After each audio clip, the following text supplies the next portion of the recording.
നമസ്കാരം. കേരള കണക്റ്റിൻ്റെ ഇന്നത്തെ എപ്പിസോഡിലേക്ക് എല്ലാ ACV പ്രേക്ഷകർക്കും ഹൃദയം നിറഞ്ഞ സ്വാഗതം. ഒരു സ്ത്രീയുടെ ജീവിതത്തിൽ ഏതെങ്കിലുമൊക്കെ ഘട്ടത്തിൽ തീർച്ചയായും കടന്നു പോകുന്ന ഒരു പ്രശ്നമാണ് ആർത്തവുമായി ബന്ധപ്പെട്ടിട്ടുള്ള പ്രശ്നം എന്ന് പറയുന്നത്. അപ്പോൾ അത്രയും അധികം കോമൺ ആയിട്ടുള്ള ഒരു പ്രശ്നം തന്നെയാണ്. പക്ഷെ പലപ്പോഴും നമ്മൾ അതുമായി ബന്ധപ്പെട്ട് ട്രീറ്റ്മെൻറ്റിന് പോകുമ്പോൾ ആയുർവേദത്തിൽ, പ്രത്യേകിച്ച് ആയുർവേദത്തിന് ഗൈനക്കോളജി വളരെ ഡെവലപ്ഡ് ആയിട്ടുള്ള ഒരു ബ്രാഞ്ച് തന്നെ ഉണ്ടെന്നാണ് നമുക്ക് മനസ്സിലാക്കാൻ കഴിയുന്നത്. അതിനെക്കുറിച്ച് പലർക്കും കൃത്യമായൊരു അവയർനെസ് ഇല്ല. അതുകൊണ്ട് തന്നെയാണ് ഇന്ന് ആയുർവേദ ഗൈനക്കോളജിയുമായിട്ട് ബന്ധപ്പെട്ട് വളരെ പ്രധാനപ്പെട്ട വിഷയം, വളരെ കോമൺ ആയിട്ട് സ്ത്രീകൾ ഫേസ് ചെയ്യുന്ന ഒരു വിഷയം, ആർത്തവാനുബന്ധ പ്രശ്നങ്ങളും അതിൻ്റെ ആയുർവേദ ചികിത്സകളും എന്നുള്ള വിഷയം നമ്മൾ ഇന്ന് ചർച്ചയ്ക്ക് എടുത്തിരിക്കുന്നത്. എല്ലാ പ്രേക്ഷകർക്കും ഒരിക്കൽ കൂടി സ്വാഗതം. പ്രേക്ഷകർക്കൊക്കെ അറിയുന്നത് പോലെ നമ്മുടേത് 1 മണിക്കൂർ ദൈർഘ്യമുള്ള ലൈവ് ഫോൺ ഇൻ പ്രോഗ്രാമാണ്. ആർത്തവാനുബന്ധ പ്രശ്നങ്ങളും ആയുർവേദത്തിൻ്റെ പരിഹാരവും എന്ന വിഷയമാണ് നമ്മൾ ഈ 1 മണിക്കൂറിൽ ഇന്ന് ഡിസ്കസ് ചെയ്യാൻ പോകുന്നത്. പ്രേക്ഷകർക്ക് ലൈവായി TV സ്ക്രീനിൽ കാണുന്ന നമ്പറിൽ ഡയൽ ചെയ്ത് നമ്മുടെ അതിഥിയോട് നിങ്ങളുടെ ചോദ്യങ്ങൾ ചോദിക്കാം. ഒപ്പം നിങ്ങൾക്ക് വാട്സാപ്പ് നമ്പർ ഡിസ്പ്ലേ ചെയ്തിട്ടുണ്ട്. ആ വാട്സാപ്പ് നമ്പറിലേക്ക് വാട്സാപ്പായിട്ട് നിങ്ങളുടെ മെസ്സേജുകളും മെസ്സേജിലൂടെയും നിങ്ങളുടെ ചോദ്യങ്ങൾ നമുക്ക് അയച്ചു തരാവുന്നതാണ്. ഡോക്ടർ ലൈവായി തന്നെ നമുക്ക് ഉത്തരങ്ങൾ നൽകുന്നതാണ്. അപ്പോൾ ഇന്നത്തെ നമ്മുടെ അതിഥി എന്ന് പറയുന്നത് ഡോക്ടർ ആശ ശ്രീധറാണ്. ഗവൺമെൻറ് ആയുർവേദ മെഡിക്കൽ കോളേജിലെ മുൻ സൂപ്രണ്ടൻ്റ് ആണ്. അപ്പോൾ ഡോക്ടറിനെ നമുക്ക് ഇന്നത്തെ എപ്പിസോഡിലേക്ക് സ്വാഗതം ചെയ്യാം. നമസ്കാരം. നമസ്കാരം ഡോക്ടർ. ഇപ്പോൾ കർക്കിടക മാസം നടന്നുകൊണ്ടിരിക്കുകയാണ്. അപ്പം ആയുർവേദം എന്ന് പറയുമ്പോൾ ഒരു ശരാശരി മനുഷ്യൻ, അല്ലെങ്കിൽ ഒരുപക്ഷെ ആയുർവേദത്തെക്കുറിച്ച് അടുത്തറിയാൻ ശ്രമിക്കാത്തൊരു വ്യക്തിയെ സംബന്ധിച്ചിടത്തോളം കർക്കിടകം എന്ന് പറയുന്നത് കുറച്ച് പിഴിച്ചിൽ അല്ലെങ്കിൽ അങ്ങനത്തെ, പ്രത്യേകിച്ച് കർക്കിടക മാസത്തെ ചികിത്സ, അത്തരം കാര്യങ്ങളാണ്. പക്ഷേ ഞാൻ സൂചിപ്പിച്ച പോലെ ആയുർവേദത്തെ സംബന്ധിച്ചിടത്തോളം വളരെ ഡെവലപ്ഡ് ആയിട്ടുള്ള ഒരു ഗൈനക്കോളജി ബ്രാഞ്ച് തന്നെ ഉണ്ടെന്നാണ് എൻ്റെ പരിമിതമായ അറിവ്. അപ്പോൾ അതിനെക്കുറിച്ചൊന്ന് വിശദമായിട്ട് നമുക്ക് പറഞ്ഞു തുടങ്ങിയിട്ട് നമ്മുടെ ഇന്നത്തെ വിഷയത്തിലേക്ക് കിടക്കാം. തീർച്ചയായിട്ടും ആയുർവേദത്തിൽ നല്ല ഡെവലപ്പ് ചെയ്ത ഒരു ബ്രാഞ്ച് തന്നെയാണ് പ്രസൂതിതന്ത്ര സ്ത്രീരോഗ എന്ന് പറയുന്ന ഒരു വിഭാഗം, ആയുർവേദ ഗൈനക്കോളജി ആൻഡ് ഓബ്സ്റ്റട്രിക്സ്. പക്ഷേ പലർക്കും അതേക്കുറിച്ച് ഒരറിവില്ല. ഇന്നും ആയുർവേദം എന്ന് പറയുമ്പോൾ എല്ലാവരും തിരുമ്മും പിഴിച്ചിലുമാണ്, അല്ലെങ്കിൽ വാദസംബന്ധമായ രോഗങ്ങളെന്നാണ്. എന്നാൽ ആയുർവേദത്തിൽ ഇന്ന് പല ബ്രാഞ്ചസ് നല്ല ഡെവലപ്പ് ചെയ്ത് വരുന്നുണ്ട്. അതായത് പീഡിയാട്രിക്സ് അല്ലെങ്കിൽ കൗമാരഭൃത്യം, ഓഫ്താൽമോളജി, ENT, അതുപോലെ തന്നെ ഗൈനക്കോളജി. നിരവധി സ്ത്രീകളുടെ പ്രശ്നങ്ങൾക്ക് ആയുർവേദ ഗൈനക്കോളജിക്കൽ ട്രീറ്റ്മെൻറ്റിലൂടെ നല്ല ഫലപ്രാപ്തി കിട്ടുന്നുണ്ട്.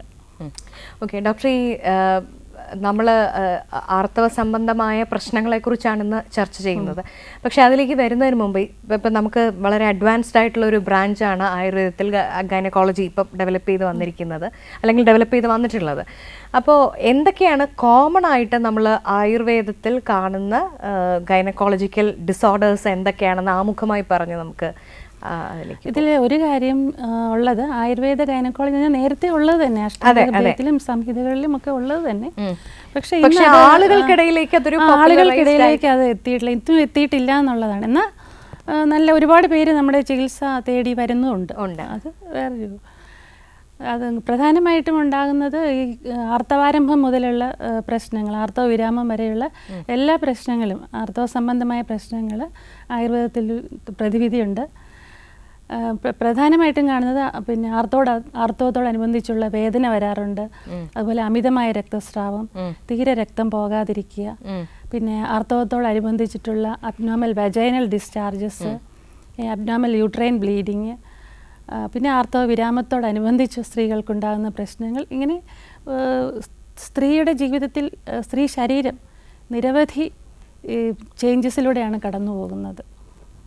അതെ. അപ്പോൾ അങ്ങനെയുള്ള ഓരോ പ്രശ്നങ്ങൾക്കും തീർച്ചയായിട്ടും ആയുർവേദത്തിൽ പ്രതിവിധിയുണ്ട്. ഓക്കെ ഡോക്ടർ, ഡോക്ടർ സൂചിപ്പിച്ച പോലെ ഇപ്പോൾ ഒരു പെൺകുട്ടിയെ സംബന്ധിച്ചിടത്തോളം അവളുടെ ലൈഫിൽ ഓരോ ഘട്ടത്തിലും വലിയ മാറ്റങ്ങളാണ് ഹോർമോൺ സംബന്ധമായി ജീവിതത്തിൽ നടക്കുന്നത്. അതെനിക്ക് തോന്നുന്നു ഏകദേശം ഒരു കൗമാര കാലഘട്ടത്തിലേക്ക് എത്തുമ്പോഴാണ് അതിൻ്റെ ഒരു തുടക്കമെന്നോ അല്ലെങ്കിൽ അതിൻ്റെ പീക്കിലേക്ക് എത്തുന്നതെന്നോ എനിക്കറിയില്ല. പക്ഷേ കൗമാരം തൊട്ടാണ് പലപ്പോഴും ഈ വലിയ ബുദ്ധിമുട്ടുകൾ പലർക്കും കണ്ടു തുടങ്ങുന്നത്. ആ ബുദ്ധിമുട്ടുകളിൽ പലപ്പോഴും ശരീരത്തിനുണ്ടാകുന്ന മാറ്റങ്ങൾ, ഒപ്പം സൈക്കോളജിക്കലായിട്ടുണ്ടാകുന്ന മാറ്റങ്ങളെല്ലാം ഇതെല്ലാം ഇന്റർ റിലേറ്റഡ് ആയിട്ടാണല്ലോ വരുന്നത്. അപ്പോൾ ഈ നമ്മളൊരു കൗമാര ഫേസിലേക്ക് കടക്കുമ്പോൾ നമ്മുടെ ശരീരത്തിന് ഉണ്ടാകുന്ന പ്രധാനപ്പെട്ട ഹോർമോണൽ ചേഞ്ചസ് എന്തൊക്കെയാണ്, അതെങ്ങനെയാണ് ആയുർവേദ അത്തരത്തിലുള്ള മാറ്റങ്ങളെ കൈകാര്യം ചെയ്യുന്നത്? അതായത് പെൺകുട്ടികളാണെങ്കിലും സ്ത്രീകൾ ആണെങ്കിലും ഈ ഹോർമോണൽ ചേഞ്ചസിലൂടെ നിരവധി പ്രശ്നങ്ങളിലൂടെ കടന്നു പോകുന്നുണ്ട്. അതിൽ ഒരു ഉദാഹരണം പറയുകയാണെങ്കിൽ ആർത്തവത്തിന് ഒരു 1-2 ആഴ്ച മുതൽ ഉണ്ടാകുന്ന സ്ത്രീകൾക്ക് അകാരണമായിട്ടുണ്ടാകുന്ന ചിലപ്പം ദേഷ്യം വരിക, കാരണമില്ലാതെ സങ്കടപ്പെടുക. അപ്പോൾ ഇങ്ങനെ ഒരുപാട് ശാരീരിക പ്രശ്നങ്ങൾ, അതായത് ചിലപ്പം ഡിസ്ചാർജസ് കൂടുതലായിട്ടുണ്ടാകാം, വേദന ഉണ്ടാകും, ഇങ്ങനെ നിരവധി, ചിലപ്പം ബ്രസ്റ്റിനൊക്കെ ഒരു ഹെവിനെസ് ഫീൽ ചെയ്യും. ഇങ്ങനെ ഒരു പെൺകുട്ടിയാണെങ്കിലും സ്ത്രീ ആണെങ്കിലും ഈ ആർത്തവത്തോടനുബന്ധിച്ച് നിരവധി പ്രശ്നങ്ങളിലൂടെ കടന്നു പോകുന്നുണ്ട്. പക്ഷെ എനിക്ക് ഈ ഒരു അവസരത്തിൽ പറയാനുള്ളത്, ഈ പൊതുസമൂഹം ഇതേക്കുറിച്ച് അവെയറല്ല, പ്രത്യേകിച്ച് കുടുംബാംഗങ്ങൾ. ഈ കുടുംബാംഗങ്ങൾ തീർച്ചയായിട്ടും വീട്ടിലുള്ള അമ്മയ്ക്കാണെങ്കിലോ മകൾക്കാണെങ്കിലോ ഉള്ള പ്രശ്നങ്ങൾ മനസ്സിലാക്കുക. അതായത് ഈ ആർത്തവത്തിന് മുമ്പുണ്ടാകുന്ന ഈ പ്രശ്നങ്ങൾ, അപ്പോൾ അത് ആർത്തവം ആകുന്നതോടുകൂടി ഈ പ്രശ്നം എല്ലാം തീരുകയും ചെയ്യും. അപ്പോൾ സാധാരണഗതിയിൽ അതിന് ചിലപ്പോൾ ചികിത്സ വേണ്ടി വരില്ല. എന്നാൽ ചില എക്സ്ട്രീംസ് ആയിട്ടുള്ള കണ്ടീഷനുണ്ട്. ചിലപ്പോൾ എൻ്റെ ഒരു അനുഭവത്തിൽ ഒരു സ്ത്രീ വന്ന് പറയും, എനിക്ക് ആത്മഹത്യ ചെയ്യാൻ തോന്നുകയെന്ന്. പിന്നെ ഞാൻ എപ്പോഴും വിചാരിക്കും, ഈ പത്രത്തിലൊക്കെ ഒരുപാട് ഇഷ്യൂസ്, ഭർത്താവ് ഭാര്യയെ ഉപദ്രവിച്ചു എന്നൊക്കെ പറയുമ്പോൾ ഞാൻ മനസ്സിൽ കരുതുന്നത്, ഈ ആർത്തവ സംബന്ധമായ സമയത്താകാം ആ സ്ത്രീ ചിലപ്പോൾ ഇറിറ്റേറ്റഡ് ആയിട്ട് എന്തെങ്കിലും പറയുമോ, ആ ഒരു ഇഷ്യൂസൊക്കെ ഉണ്ടാകുന്നത്. അതുകൊണ്ട് തീർച്ചയായിട്ടും കുടുംബാംഗങ്ങളും പൊതുസമൂഹവും ഇങ്ങനെയുള്ള സ്ത്രീകളുടെ ശാരീരിക മാനസിക പ്രശ്നങ്ങൾ, ആർത്തവത്തോടനുബന്ധിച്ചുള്ള പ്രശ്നങ്ങൾ തീർച്ചയായിട്ടും മനസ്സിലാക്കണം. പിന്നെ ആധുനിക വൈദ്യശാസ്ത്രത്തിൽ ഹോർമോൺസിൻ്റെ ഒരുപാട് ചേഞ്ചസ് വരുന്നുണ്ട്. കാരണം ഈ ഋതുചക്രം എന്നാണ് പറയുന്നത്, അല്ലെ മെൻസ്ട്രൽ സൈക്കിൾ, അതായത് നമ്മുടെ ഓവറിയിലുള്ള ഹോർമോൺസ് പിന്നെ യൂട്രസിൽ ആക്ട് ചെയ്യണം. അതിന് മുൻപ് നമ്മുടെ ബ്രെയിനിലുള്ള പിറ്റ്യൂട്ടറി എന്നുള്ള ഹോർമോൺസ് ഓവറിൽ ആക്ട് ചെയ്യണം. അങ്ങനെ ഒരു ഹോർമോണുകളുടെ ഒരു ഇതാണ്. അത് എല്ലാ ദിവസവും ആ സ്ത്രീ ശരീരത്തിലുണ്ടെങ്കിലും ആർത്തവം മാത്രമേ നമ്മൾ കാണുന്നുള്ളൂ. പക്ഷെ ആയുർവേദത്തിൻ്റെ അപ്രോച്ച് ഒത്തിരി ഡിഫറെൻ്റ് ആണ്. ആയുർവേദം പ്രധാനമായിട്ടും ത്രിദോഷ സിദ്ധാന്തത്തിലും പഞ്ചഭൂത സിദ്ധാന്തത്തിൽ അങ്ങനെയുള്ള സിദ്ധാന്തങ്ങളിൽ ഊന്നിയുള്ള ചികിത്സകളാണ് നമ്മൾ കൊടുത്തു വരുന്നത്.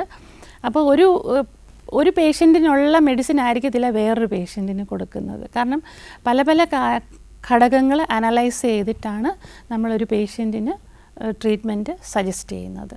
ഓക്കെ ഡോക്ടർ, ഇപ്പം ഈ കഴിഞ്ഞ കുറച്ച് ദിവസങ്ങൾ അല്ലെങ്കിൽ ആഴ്ചകൾക്ക് മുമ്പ് ഒരു വലിയ ചർച്ചയുണ്ടായിരുന്നത്, ഈ സ്കൂളിൽ പോകുന്ന പെൺകുട്ടികൾക്ക് ഇപ്പം മെൻസ്ട്രുവേഷനുമായിട്ട് ബന്ധപ്പെട്ട് ഒരു അവധിയുടെ ആവശ്യമുണ്ടോ ഇല്ല. ഇപ്പം ഡോക്ടർ പറഞ്ഞ മൂഡ് സ്വിങ്സ് അടക്കമുള്ള പ്രശ്നങ്ങൾ വലിയ സ്ത്രീകൾക്ക് മാത്രമല്ല, ഈ ആർത്തവത്തിലേക്ക് കടന്നിട്ടുള്ള പെൺകുട്ടികൾക്കും ഉണ്ടാകുന്നൊരു പ്രശ്നം തന്നെയാണ്. ഡോക്ടർ, ഞാൻ ആ ചോദ്യത്തിലേക്ക് വരാം, അതിനു മുമ്പ് ഒരു കോളർ വെയിറ്റിംഗ് ആണ്. ഹലോ, കേരള കണക്റ്റിലേക്ക് സ്വാഗതം. ഇതാരാണ്? Thank you. ഞാൻ മലപ്പുറത്തുനിന്ന് വിളിക്കുകയാണ്. ജസ്ന എന്നാണ് എൻ്റെ പേര്. ജസ്ന, ആർത്തവാനുബന്ധ പ്രശ്നങ്ങളും ആയുർവേദ ചികിത്സയും എന്ന വിഷയമാണ്. ഓക്കെ, നമ്മളോടൊപ്പം ഡോക്ടർ ഉണ്ട്, ഡോക്ടർ ആശാ ശ്രീധരാണ്. സംസാരിച്ചോളൂ. പറഞ്ഞോളൂ ജസ്ന. Good evening. ഞാൻ ഇപ്പൊ വിളിച്ചത് എൻ്റെ മകൾക്ക് വേണ്ടിയിട്ടാണ്. ആളിപ്പോ 9ാം ക്ലാസ്സിലാണ് പഠിക്കുന്നത്. കുട്ടിക്ക് ഈ ആർത്തവ സമയം വരുമ്പോ ഭയങ്കരമായിട്ട് അതിഭീകരമായിട്ടുള്ളൊരു വയറുവേദനയാണ് വരുന്നത്. എന്ന് വെച്ച് കഴിഞ്ഞാൽ ഭയങ്കര കരച്ചിൽ, ഒരു 4 ദിവസം ആ കൊച്ചിന് ഭയങ്കരമായിട്ട് കരച്ചിലും ഒക്കെയാണ്, അത്രയ്ക്ക് പെയിൻ ഉണ്ട്. എന്നാൽ ബ്ലീഡിങ് എല്ലാം നോർമലാണ്. അപ്പൊ ഞാന് ഇത് കണ്ട് സഹിക്കാൻ വയ്യാഞ്ഞിട്ട് ഞാന് അടുത്തുള്ള ഹോസ്പിറ്റലുകളിലൊക്കെ കൊണ്ടുവന്ന് ഗൈനക്കോളജിസ്റ്റിനെയൊക്കെ കാണിച്ചിട്ടുണ്ടായിരുന്നു. അപ്പൊ അവർ 1-2 പ്രാവശ്യമൊക്കെ അവർ ഓരോരോ മരുന്നുകളൊക്കെ തരുന്നുണ്ട്. അത് കഴിക്കുമ്പോൾ താൽക്കാലികമായിട്ട് ഈ വേദനയ്ക്കൊരു വ്യത്യാസമുണ്ട്. പക്ഷെ അത് കഴിയുമ്പോൾ വീണ്ടും അടുത്ത മാസം ആകുമ്പോൾ വീണ്ടും ഇതിന് ഇതുപോലെ തന്നെ വേദന കൂടുന്നുണ്ട്. വേദന മാത്രമല്ല, കാലുകൈ വേദന. സ്കൂളിൽ 4 ദിവസം സ്കൂളിൽ വിടാൻ പറ്റാത്ത ഒരവസ്ഥ. അതിന് കുട്ടിക്ക് ഞങ്ങളോട്, വീട്ടിലുള്ളവരോട് ദേഷ്യം, എന്തെങ്കിലും സാധനങ്ങൾ, മൂഡ് സ്വിങ്സ് എന്നൊക്കെ ഞാനൊക്കെ പറഞ്ഞു കേട്ടിട്ടേ ഉള്ളൂ. ശരിക്കും ഇപ്പൊ എന്റെ മോളുടെ അവസ്ഥ വെച്ച് ഞാൻ കാണുന്നുണ്ട്. എന്തെങ്കിലുമൊക്കെ സാധനങ്ങളൊക്കെ പറക്കി എറിയല്, കരയല്, ഭയങ്കരമായിട്ട് കരയും. കഴിഞ്ഞ ദിവസം പോലും രാത്രി ഞങ്ങള് സഹി കെട്ടിട്ട് ഞങ്ങൾ തൊട്ടടുത്തൊരു ഹോസ്പിറ്റലിൽ രാത്രി 10 മണിക്ക് ശേഷം മോളെ കൊണ്ടുപോയി. അവിടെ ചെന്ന് അവർ ഇഞ്ചക്ഷനും ഡ്രിപ്പും ഒക്കെ ഇടിയിക്കുകയും ഒക്കെ ചെയ്തായിരുന്നു. എന്നിട്ട് തിരിച്ച് ഞങ്ങൾ വീട്ടിൽ കൊണ്ടുവരികയും ചെയ്തു. പക്ഷെ രാവിലെ ആയപ്പം ഇതേപടി തന്നെ വീണ്ടും വേദനയുണ്ട്. അപ്പൊ എന്തെങ്കിലും ഈ ആയുർവേദ സംബന്ധമായിട്ട് എന്തെങ്കിലും ഈ വേദന ഒന്ന് കുറയ്ക്കാനും, ഈ കുട്ടിയെ ഓരോ ദിവസം തോറും ഇങ്ങനെ മെലിഞ്ഞു വരികയാണ്. അപ്പൊ ഈ ഇതിലെന്തെങ്കിലും പരിഹാരം നമുക്ക് ആയുർവേദത്തില് ചെയ്യാൻ പറ്റുമോ? ഇതിനിടയ്ക്ക് ഞാനൊരു ആയുർവേദ ഡോക്ടറെ കാണിച്ചിട്ടുണ്ടായിരുന്നു. അന്ന് പുതിനയിലയുടെ പേരിലുള്ള എന്തോ ഒരു ടോണിക് അവര് തന്നിട്ടുണ്ട്. ആ ടോണിക് കുടിക്കും. അത് കുടിക്കുമ്പോഴത്തേക്ക് കുറച്ചൊരു ആശ്വാസം, അതിന്റെ ഒരു എരിച്ചിലും പുകച്ചിലും മാറുമ്പോൾ വീണ്ടും അവൾക്ക് ഈ വേദന വീണ്ടും വരലുണ്ട്. അപ്പൊ എന്തെങ്കിലും ഒരു ശാശ്വതമായിട്ടൊരു പരിഹാരം ഇതില് കണ്ടെത്താൻ പറ്റും? ഇത് കുറെ ഇവളുടെ കൂടെ കൂട്ടുകാരികൾക്കും ഒക്കെ ഇങ്ങനെയൊക്കെ പ്രശ്നങ്ങൾ ഉണ്ടെന്ന് ഞാൻ ഇവരുടെയൊക്കെ ഈ ഗ്രൂപ്പിലൊക്കെ പറഞ്ഞ് ഞാൻ കേട്ടിട്ടുണ്ട്, പാരന്റ്സിന്റെ ഒക്കെ. അപ്പം എന്തെങ്കിലും ഒരു ശാശ്വതമായിട്ടുള്ള പരിഹാരം കിട്ടുകയാണെങ്കിൽ ഞങ്ങൾക്ക് എല്ലാവർക്കും അതൊരു വലിയൊരു ഉപകാരമായിരിക്കും. ഈ കുട്ടികൾ ഒരുപാട് പ്രോബ്ലത്തിലൂടെ കടന്നു പോകുന്നുണ്ട്. അതായത് ഈ ആർത്തവ അനുബന്ധമായിട്ടുള്ള വേദന 2 രീതിയിൽ വരാം. അതായത് ഈ ടീനേജിലായിട്ടുള്ള കുട്ടികൾക്കൊക്കെ ഉണ്ടാകുന്നതെന്ന് വെച്ചാൽ വേറൊരു രോഗാവസ്ഥയല്ല അത്. അത് സാധാരണ ഒരു പ്രസവത്തോടു കൂടിയൊക്കെ ഇങ്ങനെയുള്ള വേദന കംപ്ലീറ്റ് ആയിട്ട് മാറത്തുള്ളൂ. കാരണം ആ ഭാഗത്തുള്ള കുറച്ച് പ്രശ്നങ്ങൾ, ആ മസിൽസിൻ്റെയൊക്കെ ഒരു പ്രശ്നങ്ങൾ ഉള്ളതുകൊണ്ടാണ് അങ്ങനെ വരുന്നത്. എന്നാലും അതൊക്കെ ടീനേജിലുണ്ടാകുന്ന ആർത്തവാനുബന്ധമായ വേദന. എന്നാൽ 30s മേളിലുള്ള 30കളിലും 40കളിലുമുള്ള സ്ത്രീകൾക്ക് ആർത്തവത്തോടനുബന്ധിച്ചുള്ള വേദന വരികയാണെങ്കിൽ തീർച്ചയായിട്ടും അത് ഏതെങ്കിലും രോഗത്തോടനുബന്ധിച്ചുണ്ടാകുന്നതാകാം. അതായത് യൂട്രൈൻ ഫൈബ്രോയിഡ്സോ ഗർഭാശയ വീക്കമോ അങ്ങനെ പല പല രോഗാവസ്ഥയുമായിട്ട് ചേർന്നാണ് ആ ഒരു ഏജ് ഗ്രൂപ്പിൽ ആർത്തവത്തോടനുബന്ധിച്ചുള്ള വേദന ഉണ്ടാകുന്നത്. ഈ ടീനേജിലുള്ള കുട്ടികളുടെ കാര്യം, ഒന്നാമത്തെ കാര്യം അവർക്ക് ഈ രക്തക്കുറവുണ്ടോ എന്ന് നോക്കുക. രക്തക്കുറവും ആരോഗ്യവും. കാരണം ആരോഗ്യം കുറയുക, രക്തക്കുറവ് വരുമ്പോൾ അവർക്ക് പെയിൻ ഇൻടോളറൻസ് വരും, അവർക്ക് വേദന സഹിക്കാൻ പറ്റത്തില്ല. അപ്പോൾ അങ്ങനെ ഉണ്ടെങ്കിൽ അത് ക്ലിയർ ചെയ്യുക. പിന്നെ മലബന്ധം ഉണ്ടെങ്കിൽ അത് ക്ലിയർ ചെയ്യുക. പിന്നെ നമ്മളിപ്പോൾ ഈ 4 ദിവസം വേദനയുണ്ട് എന്ന് പറയുമ്പോൾ തീർച്ചയായിട്ടും നമ്മളൊരു സ്കാൻ ചെയ്ത് എന്തെങ്കിലും ഇഷ്യൂസ് ഉണ്ടോ എന്നുള്ളത് നോക്കുന്നത് നല്ലതാണ്. കാരണം കൊച്ചു കുട്ടികൾക്കും ഇപ്പോൾ പല പല ഗൈനക്കോളജിക്കൽ പാത്തോളജി കണ്ടുവരുന്നുണ്ട്. അതുകൊണ്ട് ഈ 4 ദിവസം വേദനയുള്ളത് കൊണ്ട് ഒരു സ്കാൻ ചെയ്യുക, ബ്ലഡ് ഹീമോഗ്ലോബിൻ നോക്കുക. പിന്നെ വേണമെങ്കിൽ ഒന്ന് ചെറുതായിട്ട് ഒരു ചൂട് പിടിക്കുന്നത് നല്ലതാണ്, അടിവയറിൽ ചൂട് പിടിക്കാം. പിന്നെ ശരിക്കും പറഞ്ഞാൽ ഒരു വൈദ്യനിർദ്ദേശപ്രകാരം വേണം മരുന്നുകൾ കഴിക്കാൻ. ഈ അശോകാരിഷ്ടം പോലെയുള്ള മരുന്നുകളുണ്ട്, ആയുർവേദത്തിൽ പലവിധ മരുന്നുകളുണ്ട്. പക്ഷേ എപ്പോഴും ഒരു ഡോക്ടറെ കണ്ട് എന്താണ് കൃത്യമായ കാര്യം എന്നറിഞ്ഞ ശേഷം ആണ് നമ്മൾ ചികിത്സിക്കേണ്ടത്. തീർച്ചയായിട്ടും ഈ വേദനയ്ക്ക് പരിഹാരമുണ്ട്, കഷായങ്ങളൊക്കെ ഉണ്ട്. പക്ഷെ ഈ ഇംഗ്ലീഷ് മരുന്ന് ഇങ്ങനെ തുടർച്ചയായിട്ട് കുറച്ച് നാളുകളായിട്ട് കഴിക്കുന്നുണ്ട്.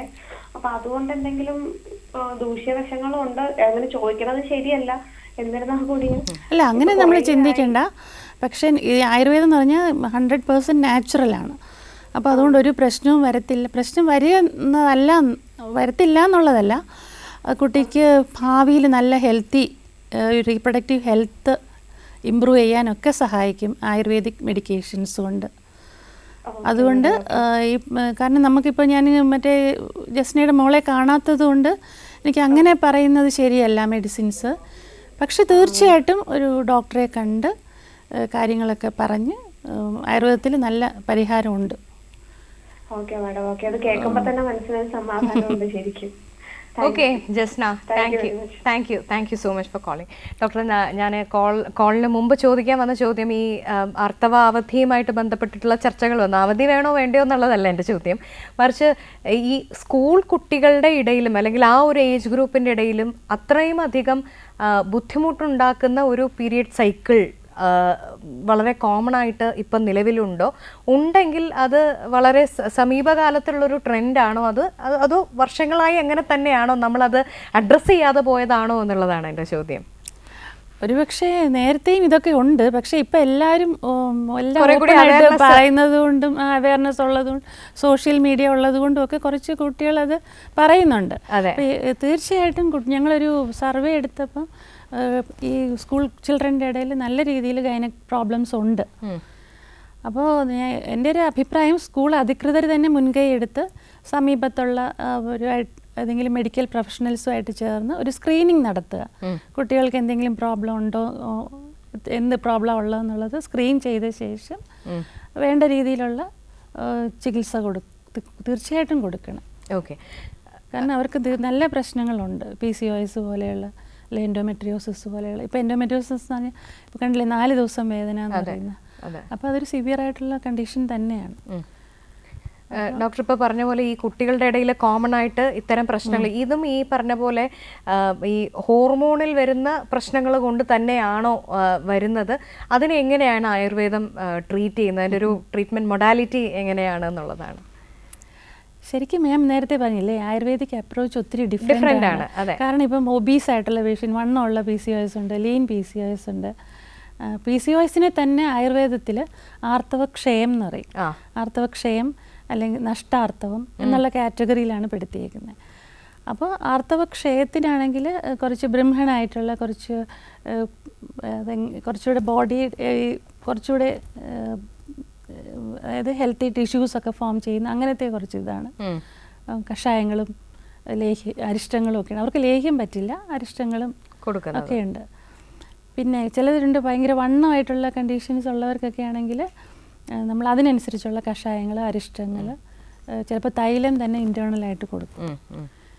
അപ്പോൾ പലപ്പോഴും കുട്ടികൾ ഗൗനിക്കത്തില്ല. ഈ ചിലപ്പോൾ ഞാൻ നേരത്തെ 2 മാസമോ 5 മാസമോ ചിലപ്പോൾ 9 മാസം, ഇപ്പോൾ കഴിഞ്ഞ ദിവസം ഒരു പേഷ്യൻ്റ് വന്നു, 9 മാസം കൂടുമ്പോൾ ഒക്കെ കുട്ടിക്ക് പീരീഡ് ആകത്തുള്ളൂ. അപ്പം കല്യാണം കഴിഞ്ഞ് കുട്ടികളായില്ല. അപ്പോൾ ഞാൻ ട്രീറ്റ്മെൻറ്റിന് വരാൻ പറഞ്ഞു. അപ്പോൾ നമ്മൾ യാദൃശ്യമായിട്ട് സ്കാൻ ചെയ്ത് നോക്കിയപ്പോൾ ആ കുട്ടി പ്രഗ്നൻ്റ് ആണ്. പ്രഗ്നൻസി അറിയുന്നില്ല, കാരണം ഇവർക്ക് പീരീഡ് ആകാത്തതുകൊണ്ട്. അതുകൊണ്ട് ശരിക്കും എപ്പോഴും നമ്മൾ ശ്രദ്ധിക്കേണ്ടതാണ് റെഗുലറായിട്ട് പീരീഡ്സ് വരിക എന്നുള്ളത്. അതൊരു ഹെൽത്തി റീപ്രൊഡക്ഷൻ്റെ ഒരു ഇൻഡിക്കേറ്ററാണ്. നല്ല റീപ്രൊഡക്റ്റീവ് ഹെൽത്ത് ഉണ്ടെങ്കിൽ കൃത്യമായിട്ട് പീരീഡ്സ് വന്നിരിക്കും.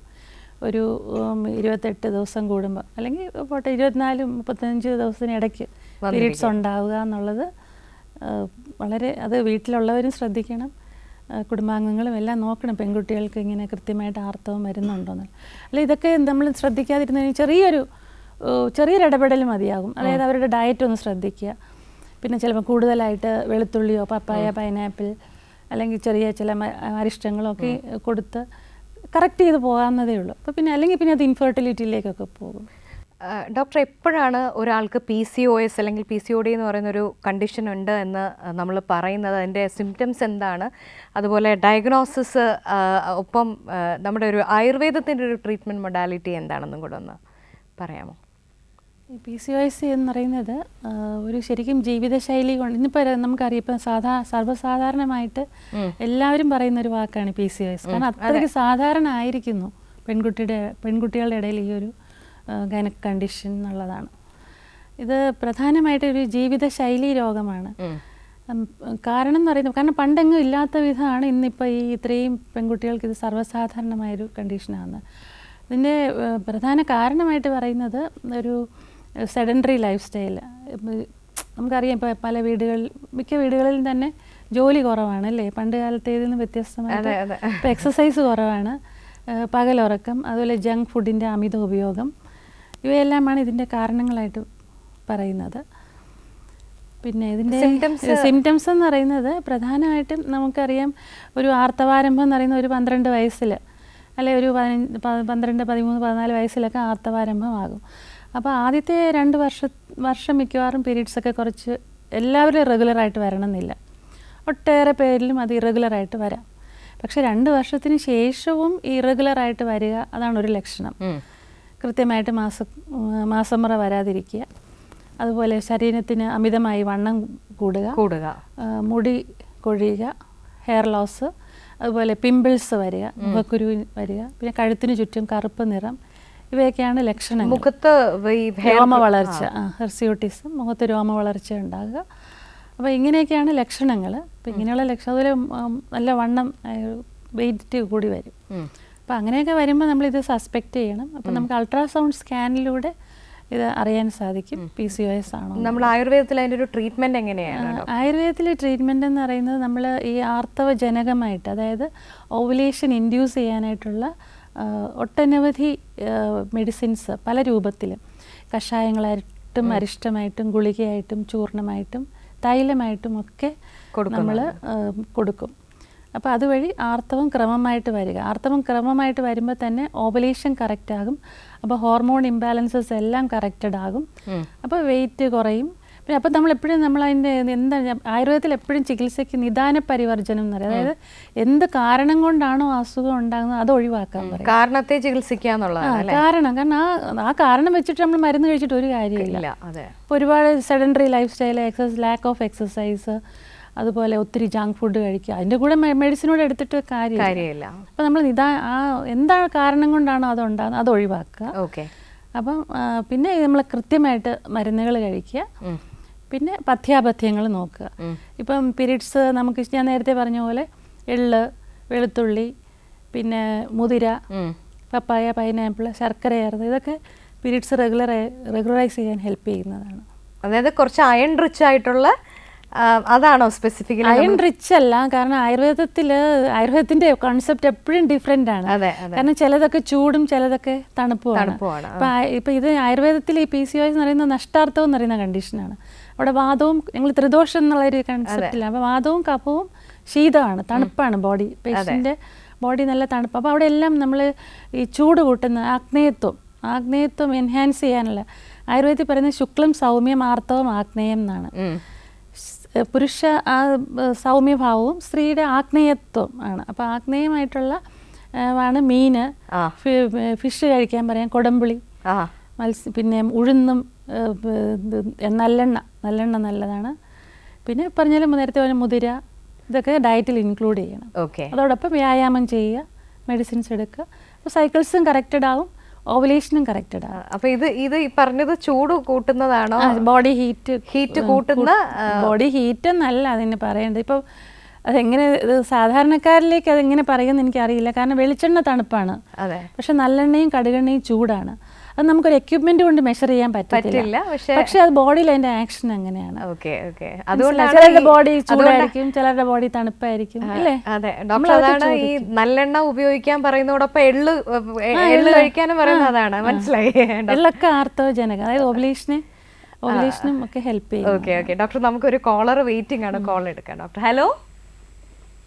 ഹലോ കേരള കണക്റ്റിലേക്ക് സ്വാഗതം. ആരാണ്? ഞാൻ ബിന്ദു, ചെങ്ങന്നൂരിൽ നിന്ന്. ഓക്കെ, ആർത്തവാനുബന്ധ പ്രശ്നങ്ങളും ആയുർവേദ ചികിത്സയുമാണ് നമ്മൾ ചർച്ച ചെയ്യുന്നത്. ഡോക്ടറിന്റെ സംസാരിച്ചോളൂ. ഡോക്ടറെ, എനിക്ക് 6 മാസമായി വന്നിട്ട്. ഇപ്പൊ ഇന്നലെ വന്നു, പക്ഷെ ഒരു സൈഡിൽ ഭയങ്കര വേദന. എത്ര വയസ്സായി? 46 വയസ്സായി. 6 മാസം കൂടിയിട്ടാണ് പീരീഡ്സ് ആയതല്ലേ? അതെ. ഇപ്പൊ ഒരു വശത്ത് വേദനയുണ്ടെന്ന്. പണ്ടേ എനിക്ക് വയറ്റ് വേദന ഉള്ളതായിരുന്നേ. അപ്പം വരുന്നതിന്റെ അന്നേ ഉള്ളു, പിന്നെ അങ്ങ് മാറും. പക്ഷെ ഇന്നലെ മുതൽ വന്നിട്ട് ഒരു സൈഡിൽ തന്നെ വേദന. അത് ശരിക്കും ഞാൻ നേരത്തെ പറഞ്ഞില്ലേ, ഈ ഒരു ഏജ് ഗ്രൂപ്പിൽ ആർത്തവത്തോടനുബന്ധിച്ച വേദന എന്ന് പറയുമ്പോൾ നമ്മളെ ഉള്ളിൽ എന്തെങ്കിലും ഗർഭാശയ മുഴയുണ്ടോ, ഇനി ഗർഭാശയ വീക്കമുണ്ടോ, വേറെ പല പല കണ്ടീഷൻസ് ഉണ്ട്. പിന്നെ ആയുർവേദത്തിൽ വാതീകി അങ്ങനെ കുറേ കണ്ടീഷൻസ് ആയിട്ട് പറയുന്നുണ്ട്, ഗൈനക് കണ്ടീഷൻസ് ഉണ്ടായി. അപ്പോൾ നമ്മളത് എന്താണെന്നുള്ളത് ഒന്ന് സ്കാൻ ചെയ്യണം എന്തായാലും. കൂടാതെ ഇപ്പോൾ 6 മാസം കൂടിയിട്ട് വരിക എന്ന് പറയുമ്പോൾ കുറച്ച് ഹോർമോണൽ ഫ്ലക്ച്വേഷൻസ് കൊണ്ട് വരാം. അതായത് നമുക്ക് അറിയാം, ഒരു ആർത്തവ വിരാമം എന്ന് പറയുമ്പോൾ 45 വയസ്സിനും 55 വയസ്സിനും ഇടയിലാണ്. അപ്പോൾ ഈ ആർത്തവ വിരാമം പലർക്കും പല രീതിയിലായിരിക്കും. ചിലർക്ക് പെട്ടെന്നായിരിക്കും ഈ മാസക്കുളി നിൽക്കുന്നത്, ചിലർക്ക് പതുക്കെ വന്ന് അങ്ങ് നിൽക്കും, ചിലർക്ക് ഹെവി ബ്ലീഡിങ് വന്നിട്ടായിരിക്കും ഈ ആർത്തവ വിരാമത്തിലേക്ക് പോകുന്നത്. അപ്പോൾ ബിന്ദുവിൻ്റെ ചിലപ്പോൾ അങ്ങനെ ഒരു കണ്ടീഷൻ ആവാനൊരു സാധ്യതയുണ്ട്. ഇപ്പോൾ 6 മാസം കൂടി വന്നിട്ട് നല്ല ബ്ലീഡിങ് ഉണ്ടായിരുന്നോ? നല്ല ബ്ലീഡിങ് ഉണ്ട്. അതാ. അപ്പോൾ 6 മാസം വരാതിരുന്ന് നമ്മൾ വെളി കാണുന്നില്ലെന്നേ ഉള്ളൂ, യൂട്രസിനകത്ത് ഇത് കട്ടി വെച്ച് വരും. അത് നമുക്ക് സ്കാനിങ്ങിലൂടെ അറിയാൻ പറ്റും. പിന്നെ ഇത് പോകുമ്പം നല്ല ഹെവി ആയിട്ടുള്ള ബ്ലീഡിങ് ആയിട്ട് പോകും. അപ്പോൾ അത് തികച്ചും ഹോർമോണൽ ഇംബാലൻസസ് കൊണ്ടുണ്ടാകുന്നതാണ്. എങ്കിലും നമ്മളൊരു സ്കാൻ ചെയ്ത് വേറെ എന്തെങ്കിലും ഗൈനക് പ്രോബ്ലം ഉണ്ടോ എന്നുള്ളത് നമ്മൾ റൂൾ ഔട്ട് ചെയ്യണം. പിന്നെ അത് നോക്കിയിട്ടാണ് നമ്മൾ അതനുസരിച്ചാണ് മെഡിസിൻസ് പ്രിസ്ക്രൈബ് ചെയ്യുന്നത്. തീർച്ചയായിട്ടും ആയുർവേദത്തിൽ പ്രതിവിധിയുണ്ട്. പക്ഷേ ആദ്യം നമ്മളത് എന്ത് കാരണം കൊണ്ടാണ് ഇത് വന്നതെന്ന് മനസ്സിലാക്കിയിട്ട് ചികിത്സ ചെയ്യണം. ഒരു കാരണവശാലും ഇത് വെച്ചുകൊണ്ടിരിക്കരുത് കേട്ടോ. അപ്പൊ എത്രയും പെട്ടെന്ന് അടുത്തുള്ള ഒരു ആയുർവേദ ഡോക്ടറിനെ സമീപിക്കുക അല്ലേ doctor? Okay, thanks for calling. പലപ്പോഴും ഈ സ്ത്രീകള് വെച്ചുകൊണ്ടിരിക്കുന്ന ഒരു ഇതുണ്ട്. അതുപോലെ ചിലപ്പം വേദന കൊണ്ട് അങ്ങ് നിൽക്കും, എന്നാലും പറയും എൻ്റെ മോൾക്ക് ഉള്ള മരുന്ന് മതി, എനിക്ക് വേണ്ട, എനിക്ക് ഇത്. കാരണം അത്രയാണ് അവരുടെ വീട്ടിലെ ഹസ്ബൻഡിൻ്റെ കാര്യമാണെങ്കിലും പേരൻസിൻ്റെ ആണെങ്കിലും മക്കളുടെ കാര്യം നോക്കിയിട്ട് അവരുടെ ഹെൽത്ത് തീരെ ശ്രദ്ധിക്കത്തില്ല. അതെ അതെ അതെ, എപ്പോഴും നമ്മുടെ ഹെൽത്ത്. എന്നാ ഒരു സ്ത്രീയുടെ ആരോഗ്യമാണ് വീട്ടിലെ എല്ലാവരുടെയും. അതെ അതെ അതെ, ഏറ്റവും പ്രയോറിറ്റൈസ് ചെയ്യേണ്ടത് സ്ത്രീകളുടെ ആരോഗ്യം തന്നെയാണ്. സ്ത്രീകൾ അങ്ങനെയുള്ളൊരു. ഡോക്ടർ, നമ്മളൊരു ബ്രേക്ക് എടുക്കാനുള്ള സമയമായിരിക്കുകയാണ്. കേരള കണക്റ്റിൽ നമ്മൾ വളരെ പ്രധാനപ്പെട്ട ഒരു ടോപ്പിക്കാണ് ഇന്ന് ഡിസ്കസ് ചെയ്തുകൊണ്ടിരിക്കുന്നത്. ആർത്തവാനുബന്ധ പ്രശ്നങ്ങളും ആയുർവേദ ചികിത്സയും എന്നുള്ളതാണ്. അപ്പോൾ വേഗം ഒരു ബ്രേക്ക് എടുത്തിട്ട് നമുക്ക് തിരിച്ചെത്താം.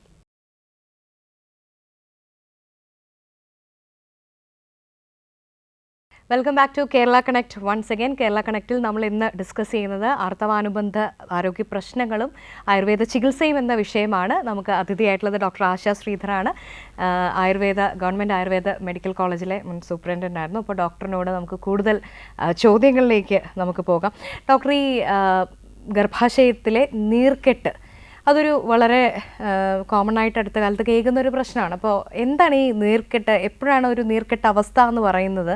എങ്ങനെയാണ് അത് മനസ്സിലാക്കാൻ സാധിക്കുന്നത്? അതിൻ്റെ സിംറ്റംസ് എന്തൊക്കെയാണ്? അത് ഗർഭാശയ വീക്കം എന്ന് പറയുന്നത് ഒരു പെൽവിക് ഇൻഫ്ലമേറ്ററി ഡിസീസ് എന്ന് പറയുന്നൊരു കണ്ടീഷനാണ്. അത് പല കാരണങ്ങൾ കൊണ്ട് വരാം. പ്രധാനമായിട്ടും ഈ ഇൻഫെക്ഷൻസ് കൊണ്ട് വരാം. അതുപോലെ കൂടുതലായിട്ടുള്ള ഉപ്പ്, എരിവ്, പുളി കൂടുതലായിട്ട് ഉപയോഗിക്കുക, അല്ലെങ്കിൽ ഹൈജീൻ പ്രോപ്പറായിട്ട് മെയിൻറ്റെയിൻ ചെയ്യാതിരിക്കുക, പിന്നെ റിക്കറൻ്റായിട്ട് യൂറിനറി ഇൻഫെക്ഷൻസ് ഉണ്ടാകുക, ഇങ്ങനെയുള്ള കണ്ടീഷൻസൊക്കെ വരുമ്പോൾ ഈ അത് അണുബാധ മുകളിലോട്ട് പോയി യൂട്രസിനെ ബാധിച്ചിട്ടുണ്ടാകുന്നതാണ് ഈ ഗർഭാശയ വീക്കം. അപ്പോൾ ഇതിലെ പ്രധാന ലക്ഷണങ്ങൾ എന്ന് പറഞ്ഞാൽ പേഷ്യൻറ്റിന് പീരീഡ്സിനോടനുബന്ധിച്ച് അതിയായ വയറുവേദന ഉണ്ടാകും. അതുപോലെ അമിതമായ രക്തസ്രാവത്തിന് സാധ്യതയുണ്ട്. കൂടാതെ ചിലപ്പം മൂത്രക്കടച്ചിലുണ്ടാകാം, മൂത്രം പോകുമ്പോഴുള്ള ബുദ്ധിമുട്ട്, പിന്നെ ലൈംഗിക ബന്ധത്തിൽ ഏർപ്പെടുമ്പോഴുള്ള വേദന, ഇതൊക്കെയാണ് പ്രധാന ലക്ഷണങ്ങൾ.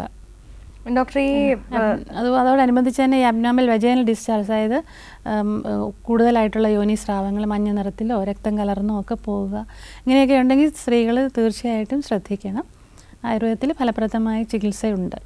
ഡോക്ടർ, എന്തൊക്കെയാണ് സാധാരണ നമ്മളതിന് നൽകുന്നൊരു ചികിത്സ? അതിൻ്റെ ഒരു ഡയഗ്നോസിസും എങ്ങനെയായിരിക്കും? ഈ ലക്ഷണങ്ങളോടുകൂടി വരുമ്പോഴത്തേക്കും ഇത് ഏകദേശം ഇത് തന്നെയാണെന്നുള്ളതാണ്. നമ്മൾ അതിനനുസരിച്ച് അല്ലാതെ നമ്മൾ കൂടുതലായിട്ട് എന്തെങ്കിലും സ്കാനിങ്ങോ അങ്ങനെ എന്തെങ്കിലും? സ്കാനിങ് നമ്മൾ പേഷ്യൻറ്റിനെ നമ്മൾ പരിശോധിക്കുമ്പം പെർ അബ്ഡോമിൻ ഡോക്ടർ നേരിട്ട് തന്നെ പരിശോധിക്കും, പിന്നെ ഉള്ളു പരിശോധിക്കും. അപ്പം അതിലൂടെയൊക്കെ അറിയാൻ സാധിക്കും. ഓക്കെ, അപ്പം അതിൻ്റെ ഒരു ട്രീറ്റ്മെൻറ്റ് എങ്ങനെയാണ് സാധാരണ? ട്രീറ്റ്മെൻറ്റ് എന്ന് പറയുമ്പോൾ ഈ പറഞ്ഞ പോലെ അതിലും കഷായം മെഡിസിൻസ് ഉണ്ട്, ആയുർവേദത്തിൽ മെഡിസിൻസ് ഉണ്ട്. അങ്ങനെ ആ രീതിയിലാണ്. പിന്നെ പഥ്യങ്ങളുണ്ട്. ഈ പറഞ്ഞ പോലെ എന്ത് കാരണം കൊണ്ടാണ് ഉണ്ടാകുന്നത് അത് അവരോട് ചോദിച്ചിട്ട് അത് ഒഴിവാക്കാൻ പറയുക, വെള്ളം ധാരാളം കുടിക്കാൻ പറയുക, ഹൈജീൻ പ്രോപ്പറായിട്ട് മെയിൻറ്റെയിൻ ചെയ്യാൻ പറയുക, അങ്ങനെയുള്ള നിർദ്ദേശങ്ങളോട് കൊടുത്ത് മെഡിസിൻസ് ഒക്കെ എടുക്കുമ്പോൾ അത് മാറി വരും. ഡോക്ടർ, നമ്മൾ ഈ പഥ്യത്തെക്കുറിച്ച് പറയുമ്പോൾ സാധാരണ പല ഭക്ഷണം നമ്മൾ ചിലപ്പോൾ ഡയറ്റിൽ നിന്ന് ഒഴിവാക്കി മാറ്റി നിർത്താനൊക്കെ പറയുന്നത് വളരെ കോമൺ ആണല്ലോ ആയുർവേദ ചികിത്സയിൽ. അപ്പോൾ ഈ പറഞ്ഞ പോലെ ഉള്ള ആരോഗ്യ പ്രശ്നത്തിന് എന്തൊക്കെയാണ് സാധാരണഗതിയിൽ ഒഴിവാക്കാൻ പറയുന്നത്? ഇപ്പോൾ നേരത്തെ ഡോക്ടർ പറഞ്ഞു ശരീരത്തിന് ഒരല്പം ചൂട് കൂടുതൽ തരുന്ന ചില PCOD ഉള്ളവർക്ക് അത് കഴിക്കണം എന്നാണ് ഡോക്ടർ പറഞ്ഞത്. അപ്പം ഈ ഒരു സ്പെസിഫിക് കേസിൽ എന്തൊക്കെയാണ് ഒഴിവാക്കാൻ പറയുന്നത്? നമ്മളിപ്പോൾ സംസാരിച്ച ഗർഭാശയ നീർക്കെട്ടിന് നമ്മൾ പറയുന്നത് ധാരാളം വെള്ളം കുടിക്കുക, ബോഡി എപ്പോഴും ഹൈഡ്രേറ്റഡ് ആയിട്ടിരിക്കുക, അമിതമായ ഉപ്പ്, എരിവ്, പുളി, തൈര്, അച്ചാറുകൾ, ചിക്കൻ, ഈ ചൂടുള്ളതെല്ലാം ഒഴിവാക്കുക എന്നുള്ളതാണ് ഇവിടെ. ഓക്കെ, കാരണം ഈ ശരീരത്തിൽ ചൂട് ഒഴിവാക്കണം. കാരണം ഇവിടെ PCODക്ക് നേരെ ഇത് കാരണം ഇവിടെ നമ്മൾ ഇതൊന്നും ഉപയോഗിക്കാൻ പാടില്ല. നേരത്തെ പറഞ്ഞ വെളുത്തുള്ളി, ഇതൊക്കെ സ്പൈസി ആയിട്ടുള്ളതൊന്നും ഇതിൽ ഉപയോഗിക്കാൻ പാടില്ല. അപ്പോൾ നീർക്കെട്ട് കൂടുകയും അപ്പം ബോഡിയിൽ കുറേ ചേഞ്ചസ് വരികയും അതുവഴി ബ്ലീഡിങ് ടെൻഡൻസി കൂടുകയൊക്കെ ചെയ്യും. അതുകൊണ്ട് അങ്ങനെയുള്ളതൊക്കെ ഒഴിവാക്കി ഇപ്പം കരിക്ക്, വാട്ടർ മെലൺ അങ്ങനത്തെയൊക്കെ കഴിക്കാം. ഈ ചിക്കൻ അങ്ങനത്തെയൊക്കെ ഒഴിവാക്കാൻ പറയും. ശരീരത്തിന് തണുപ്പ് കിട്ടുന്ന ഭക്ഷണങ്ങൾ കൂടുതൽ ഉൾപ്പെടുത്താനായിട്ട് പറയും. ഡോക്ടർ, ഒരു വാട്സാപ്പിൽ വന്നൊരു ചോദ്യത്തിലേക്ക് ഞാൻ പോവുകയാണ്. എൻ്റെ പേര് ജസിയ, കൊച്ചിയിൽ നിന്നാണ് മെസ്സേജ് അയക്കുന്നത്. ആർത്തവം കൃത്യമായ മാസങ്ങളിലല്ലാതെ ആണ് വരുന്നത്. ഒരുപാട് വ്യത്യാസമുണ്ട്. ഇത് ക്ലിയർ ചെയ്യാനായിട്ട് ആയുർവേദത്തിൽ മരുന്ന് ലഭ്യമാണോ? ആയുർവേദ മെഡിസിൻ ഉപയോഗിച്ചാൽ സ്ഥിരമായി ഉപയോഗിക്കണമെന്ന് എല്ലാവരും പറയുന്നുണ്ട്, അങ്ങനെയാണോ എന്നാണ് ചോദിക്കുന്നത് ഡോക്ടർ. ചോദ്യം അങ്ങനെയൊന്നുമില്ല. ഇപ്പോൾ ജെസിയുടെ ഏജ് എത്രയാണെന്ന് പറഞ്ഞിട്ടില്ല. ഒന്നാമത്തെ കാര്യം ഞാൻ നേരത്തെ പറഞ്ഞതുപോലെ ആർത്തവാരംഭം മെനാർക്കിയുടെ കഴിഞ്ഞൊരു ആദ്യ 2 കൊല്ലം ഇറഗുലർ ആകാനായിട്ടുള്ളൊരു സാധ്യതയുണ്ട്. അതുപോലെ തന്നെ ആർത്തവ വിരാമത്തോട് അനുബന്ധിച്ചും മെൻസസ് ഇറഗുലറായിട്ട് വരാം. അല്ലാതെ ഒരു ആക്റ്റീവ് റീപ്രൊഡക്റ്റീവ് ഏജിൽ മാസക്കുളി ഇങ്ങനെ കൃത്യമായിട്ട് വരുന്നില്ല എന്ന് പറയുമ്പോൾ തീർച്ചയായിട്ടും എന്തെങ്കിലും ഗർഭാശയ രോഗങ്ങൾ. 45 വയസ്സാണെന്ന്. 45 വയസ്സ്. 45 വയസ്സാകുമ്പോൾ പെയിൻ ഉണ്ടോ? പെയിൻ ഇല്ല, ഇറഗുലർ ആണെന്നുള്ളതാണ്. അതെ. അപ്പോൾ ഇറഗുലാരിറ്റി നേരത്തെ പറയുന്ന പോലെ അമിതമായ വണ്ണം ഉണ്ടെങ്കിൽ അല്ലെങ്കിൽ തീരെ മെലിഞ്ഞിട്ടാണെങ്കിൽ അങ്ങനെയൊക്കെ ചിലപ്പം ഇതിൽ വേരിയേഷൻസ് വരാം. പിന്നെ ആർത്തവ വിരാമത്തോടനുബന്ധിച്ച് വേരിയേഷൻസ് വരാം. പിന്നെ തൈറോയിഡ് പ്രോബ്ലംസ് ഉണ്ടെങ്കിൽ വേരിയേഷൻസ് വരാം. അങ്ങനെ പല ഘടകങ്ങളുണ്ട്. തൈറോയിഡും ഒരു കാരണമാണ് അല്ലേ? അതെ. അപ്പോൾ ഇതിൽ നമ്മളിങ്ങനെ നമുക്ക് അസസ് ചെയ്യാൻ പറ്റത്തില്ല. കാരണം നമുക്ക് പല കാരണങ്ങളുണ്ട് ഇങ്ങനെ വരാൻ. അപ്പോൾ നമുക്കിപ്പോൾ ഇറഗുലർ എന്ന് പറയുമ്പം ഇതിൽ ഏത് കാരണമാണെന്ന് നോക്കി അത് കറക്റ്റ് ചെയ്തിട്ട് നമുക്ക് എന്തായാലും പ്രതിവിധിയുണ്ട്. അതൊന്നും വലിയ വിഷയമേ അല്ല. സൈക്കിൾസ് റെഗുലർ ആക്കാനായിട്ട് ആയുർവേദത്തിൽ തീർച്ചയായിട്ടും മെഡിസിൻസ് ഉണ്ട്. ഓക്കെ ഡോക്ടർ, ഈ സാധാരണ എനിക്ക് തോന്നുന്നു ഈ സ്ത്രീകളെ സംബന്ധിച്ച് വളരെ കോമൺ ആയിട്ടുള്ളൊരു സംശയമാണ് ഈ വജൈനൽ ഡിസ്ചാർജസുമായിട്ട് ബന്ധപ്പെട്ട്. അപ്പോൾ എപ്പോഴാണ് ഈ ഒരു അബ്നോർമൽ വജൈനൽ ഡിസ്ചാർജിലേക്ക് പോകുന്നത്? വളരെ നോർമലായിട്ടുള്ളൊരു സിനാരിയോയിൽ എങ്ങനെയായിരിക്കും എന്നുള്ളതൊന്ന് പറയാം. അത് ശരിക്കും പറഞ്ഞാൽ നമ്മുടെ ഒരു പ്രകൃതിയുടെ ഒരു ഡിഫെൻസ് മെക്കാനിസത്തിൻ്റെ ഭാഗം തന്നെയാണ് ഈ വജൈനൽ ഡിസ്ചാർജ്. അതായത് നമുക്കറിയാം നമ്മുടെ കണ്ണിൽ പൊടി ഏറിയ ഉടനെ ലാക്രിമേഷൻ, കണ്ണി വെള്ളം വരും അല്ലേ? ഒരു മുള്ളു കൊണ്ടാൽ ഉടനെ പഴുക്കും എന്ന് വെച്ചാൽ പ്രകൃതിയുടെ ഇതാണ് അതിനെ എക്സ്പെൽ ചെയ്യാനായിട്ട്. അതുപോലെ പ്രകൃതിയുടെ ഇതാണ് വജൈനലുള്ള ഡിസ്ചാർജ്. ഒരു വൈറ്റ് കളറിലുള്ള ഒരു ആസിഡിക് pH അവിടെ, അതായത് ഇൻഫെക്ഷൻ ഉള്ളിലോട്ട് പോകാതിരിക്കാൻ പ്രകൃതിയുടെ ഒരു ഡിഫെൻസ് മെക്കാനിസമാണ് ഇത്. അപ്പം നോർമലി തന്നെ വജൈനൽ ഡിസ്ചാർജസ് ഉണ്ട്. അത് ചിലപ്പം ഒരു ഓവുലേഷന് മുമ്പ് കൂടാം, പ്രഗ്നൻസിയിൽ കൂടാം. അതൊക്കെ സാധാരണയായിട്ട് പിന്നെ ഡിസ്ചാർജ് ഉണ്ടാകും. പക്ഷേ ഈ ഡിസ്ചാർജ് തന്നെ ഒരുപാടുണ്ടാകുക, അതായത് അണ്ടർ ഗാർമെൻറ്റ് വെറ്റാകുന്നത് പോലെ അത് മാറ്റേണ്ടി വരിക. ചിലർ പാഡ് വെച്ചിട്ട് വരുന്നവരുണ്ട്. അതുപോലെ മഞ്ഞ നിറത്തിൽ പോവുക, രക്തം കലർന്നു പോവുക, എന്തെങ്കിലും ദുർഗന്ധത്തോടു കൂടി പോവുക. ഇങ്ങനെയൊക്കെ ആണെങ്കിൽ അതൊരു അസുഖം തന്നെയാണ്. അതങ്ങ് ഒരു കാരണവശാലും അത് വെച്ചുകൊണ്ടിരിക്കരുത്. കാരണം പിന്നെ ഇത് പിന്നെ യൂട്രസിനുള്ളിലോട്ട് പോയിട്ടാണ് നേരത്തെ പറഞ്ഞ നീർക്കെട്ട് പോലെയുള്ള കണ്ടീഷൻസ് ഉണ്ടാകുന്നത്. അപ്പം ഈ ഹൈജീൻ മെയിൻറ്റെയിൻ ചെയ്യുക എന്നുള്ളത് വളരെ പ്രധാനമാണ്. പ്രത്യേകിച്ച് സ്കൂൾ ചിൽഡ്രൻ്റെ ഇടയിലാണെങ്കിലൊക്കെ മെൻസ്ട്രൽ ഹൈജീൻ അത് വളരെ ഇപ്പം അറിയാം കോമൺ ആയിട്ട് വരുന്നു. വെള്ളം ധാരാളം കുടിക്കുക. ഇപ്പോൾ കുട്ടികളാണെങ്കിൽ ടോയ്ലറ്റിൽ പോയില്ല സ്കൂളിൽ പോയാൽ. അപ്പോൾ കൃത്യമായിട്ട് മലശോധനയാണെങ്കിലും മൂത്രം പോകണം തോന്നുകയാണെങ്കിൽ അന്നേരം വാഷ്റൂം ടോയ്ലറ്റിൽ പോവുക. അത് കുട്ടികൾക്ക് പറഞ്ഞു കൊടുക്കുക. സ്കൂളിൽ തന്നെ പേരൻസും ഒക്കെ അത് പറഞ്ഞു കൊടുക്കുക. അല്ലെങ്കിൽ അത് അങ്ങനെയൊക്കെ ചെയ്യാതിരിക്കുമ്പോഴാണ് ഇത് ഇൻഫെക്ഷനിലേക്കൊക്കെ പോകുന്നത്. അതുപോലെ ഈ മെൻസ്ട്രൽ ഇത് വെറ്റാകുമ്പോൾ അന്നേരം മാറ്റുക. മെൻസ്ട്രൽ ഹൈജീൻ എപ്പോഴും കീപ്പ് ചെയ്യുക എന്ന് പറയുന്നത്. ഡോക്ടർ, ഇപ്പം ഈ മെൻസ്ട്രൽ ഹൈജീനെ കുറിച്ച് പറഞ്ഞപ്പോഴാണ് ഇപ്പം വളരെ കോമൺ ആയിട്ട് മെൻസ്ട്രൽ കപ്സ് ഇപ്പം ഇങ്ങനെ പോപ്പുലറൈസ് ചെയ്യാനുള്ള ഭയങ്കര ശ്രമം എല്ലാ കോണിലും നടക്കുന്നുണ്ട്. അപ്പോൾ അത് എത്രത്തോളമാണ് ആയുർവേദം അത് എങ്ങനെയാണ് കാണുന്നത് എന്നുള്ളതാണ്. അല്ല, മെൻസ്ട്രൽ കപ്പ് കുഴപ്പമില്ല. പക്ഷെ എപ്പോഴും അത് സ്റ്റെറൈലായിരിക്കണം. നല്ല രീതിയിൽ അത് നല്ല സ്റ്റെറൈൽ, നല്ല അത് എന്താ പറയുക, ചൂടുവെള്ളത്തിലൊക്കെ ഇട്ട് നല്ല അണുവിമുക്തമാക്കിയിട്ട് ഉപയോഗിക്കുന്നതിൽ തെറ്റില്ല എന്നുള്ളതാണ്. പിന്നെ അതിലും പ്രധാനപ്പെട്ട കാര്യം എന്ന് പറഞ്ഞാൽ ഈ മെൻസസിൻ്റെ സമയത്ത് ഒരുപാട് വ്യായാമം ചെയ്യുകയോ അല്ലെങ്കിൽ ഡാൻസ്, സ്പോർട്സ് ഇതൊക്കെ ഒഴിവാക്കേണ്ടതാണ്. കാരണം ഇപ്പം PCOS ആണ് എല്ലാവരും പറഞ്ഞ് വന്ന പല കോമൺ ആയിട്ട് വന്ന അസുഖം. ഇന്ന് അതിലും കൂടുതലായിട്ട് ചികിത്സ ചെയ്യാൻ ബുദ്ധിമുട്ടുള്ള ഒരു കണ്ടീഷനാണ് എൻഡോമെട്രിയോസിസ് എന്ന് പറയുന്നത്. അതിന് നല്ല തീവ്രമായ വേദനയായിരിക്കും, വയറുവേദന. നല്ല പീരീഡ്സിന്റെ സമയത്ത് നല്ല വേദന, ചിലപ്പോൾ ആ വേദന സാധാരണ വേദന എന്ന് പറഞ്ഞാൽ 1-2 ദിവസം ഉണ്ടാവും, അതങ്ങ് മാറും. പക്ഷേ ഈ വേദന എന്ന് പറഞ്ഞാൽ കുറേ ദിവസം ഡോക്ടർ, ചില കുട്ടികളുടെ കേസിൽ ഈ ആർത്തവത്തോടനുബന്ധിച്ചൊരു ആദ്യത്തെ ഒരു 2-3 ദിവസം കട്ടിലിൽ നിന്ന് എണീക്കാൻ വയ്യാത്ത അവസ്ഥ, വോമിറ്റ് ചെയ്യുന്ന, അപ്പം ഛർദിൽ പോലും വരുന്നൊരു സിറ്റുവേഷൻ, അത് നമ്മൾ കാര്യമായി അത് ഒരു ഞാൻ നേരത്തെ പറഞ്ഞതുപോലെ ഒന്ന് അത് കൊച്ചു കുട്ടികൾക്കാണെങ്കിൽ ഈ പറഞ്ഞ പോലെ വലിയ അസുഖങ്ങളൊന്നും ആവണമെന്നില്ല. ഒന്നായിരുന്നു ചൂട് കൊടുക്കുക, അല്ലെങ്കിൽ ചിലപ്പോൾ ഒരു അരിഷ്ടം എന്തെങ്കിലും കൊടുത്ത്, പിന്നെ മലശോധന ക്ലിയർ ആണോ നോക്കുക, വേറെ പ്രശ്നമൊന്നും ഇല്ലെങ്കിൽ അത് വലിയൊരു ഇതില്ല.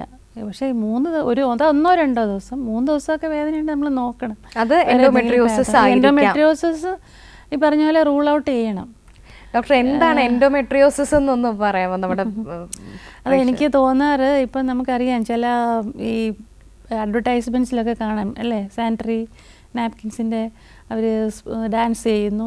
അതൊരു തെറ്റായ മെസ്സേജാണ് സമൂഹത്തിലേക്ക് പോകുന്നത്. കാരണം കുറച്ച് റെസ്റ്റ് ആവശ്യമാണ് പീരീഡ്സിന്. ആ ഒരു സമയം നമ്മുടെ ബോഡി. അപ്പോൾ ഈ എൻഡോമെട്രിയം നമ്മുടെ ഈ യൂട്രസിൻ്റെ ഉള്ളിലുള്ള ഒരു സ്ഥലമുണ്ട് എൻഡോമെട്രിയം.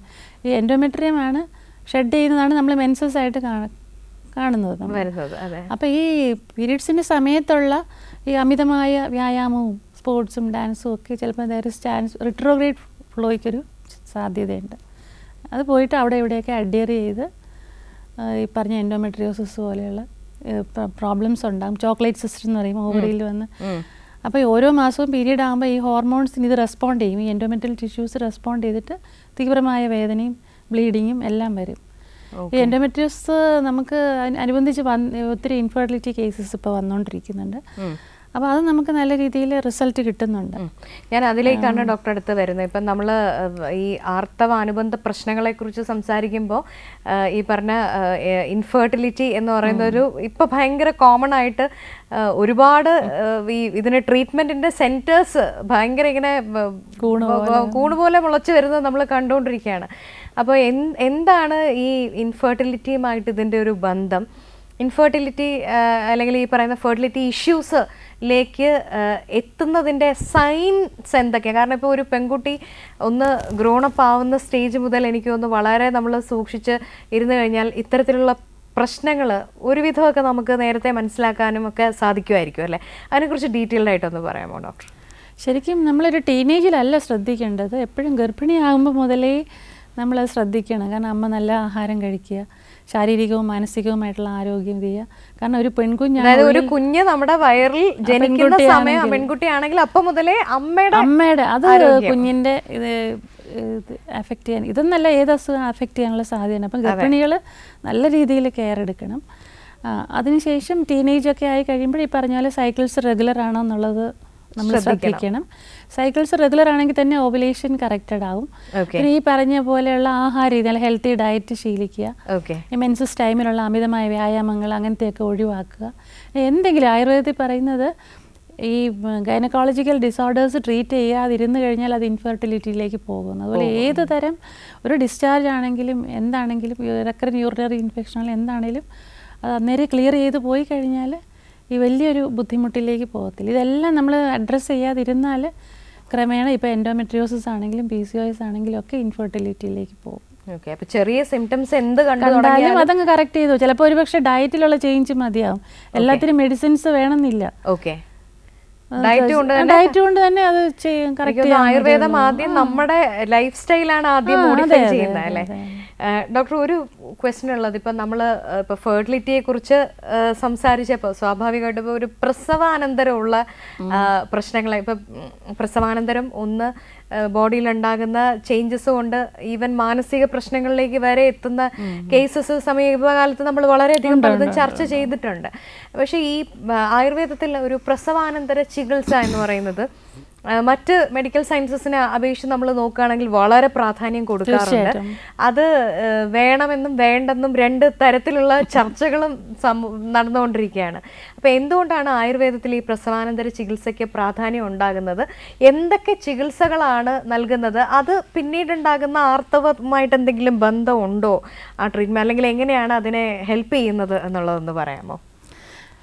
അത് തന്നെ ഇപ്പം പലരും പറയുന്നുണ്ട് ഈ പ്രസവാനന്തര ചികിത്സയുടെ ആവശ്യമില്ല, പ്രസവം കഴിഞ്ഞ ഉടനെ എണീറ്റ് നടക്കാം. നടക്കണം, അത് വേറെ കാര്യം. പക്ഷേ എന്നുവെച്ചാൽ നമുക്കറിയാം 60 ഗ്രാമുള്ള യൂട്രസ് ആണ് ഈ 3-3.5 കിലോ ഉള്ള ബേബിയെയും ഫ്ലൂയിഡ്. പിന്നെ ഈ സ്ത്രീ ശരീരം ഒരുപാട് ചേഞ്ചസിലൂടെ കടന്നു പോകുന്നുണ്ട് അല്ലേ.